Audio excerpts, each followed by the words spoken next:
ऐसा कौन सा कुआं है जिसमें गिरने के बाद आदमी बाहर नहीं निकल पाता? एक बार राजा भोज के दरबार में यही सवाल उठा।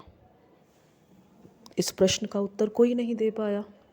आखिर में राजा भोज ने राज पंडित से कहा कि इस प्रश्न का उत्तर 7 दिनों के अंदर लेकर आओ, वरना अभी तक जितना इनाम दिया है, धन दिया है, वापस ले लिया जाएगा और साथ ही आपको इस नगरी को छोड़कर दूसरी जगह जाना होगा। 6 दिन बीत चुके थे, राज पंडित को जवाब नहीं मिला। निराश होकर वह जंगल की तरफ गया। वहीं उसकी भेंट एक गडरिये से हुई। गडरिये ने पूछा, राज पंडित जी, आप यहाँ क्या कर रहे हैं? आप तो राजा के दुलारे हैं, फिर चेहरे पर इतनी उदासी क्यों? इस पर राज पंडित ने गडरिये को पूरी बात बताई। गडरिया बोला, मेरे पास पारस है, उससे खूब सोना बनाओ। एक भोज क्या, लाखों भोज तेरे पीछे घूमेंगे। बस पारस देने से पहले मेरी एक शर्त माननी होगी कि तुझे मेरा चेला बनना पड़ेगा। राज पंडित के अंदर पहले तो अहंकार जागा कि इस 2 कौड़ी के गडरिये का चेला बनूं, लेकिन स्वार्थ पूर्ति हेतु चेला बनने के लिए तैयार हो गया। गडरिया बोला, पहले भेड़ का दूध पियो, फिर चेले बनो। राज पंडित ने कहा, यदि ब्राह्मण भेड़ का दूध पिएगा तो उसकी बुद्धि मारी जाएगी। जाओ, मैं दूध नहीं पीऊँगा। गडरिया बोला, जाओ, मैं पारस नहीं दूंगा। राज पंडित बोला, ठीक है, दूध पीने को तैयार हूँ, आगे क्या करना है? गडरिया बोला, अब तो पहले मैं दूध को झूठा करूँगा, फिर मेरा झूठा दूध पिएगा।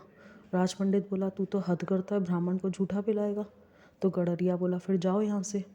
राज पंडित बोला, अच्छा ठीक है, मैं तैयार हूँ झूठा पीने को। गडरिया बोला, यह तो बात अब गई। अब तो सामने जो मरे हुए इंसान की खोपड़ी का कंकाल पड़ा है, उसमें पहले दूध दूंगा, उसे झूठा करूँगा, फिर तुम्हें पिलाऊंगा, तब मिलेगा पारस, नहीं तो अपना रास्ता लीजिए।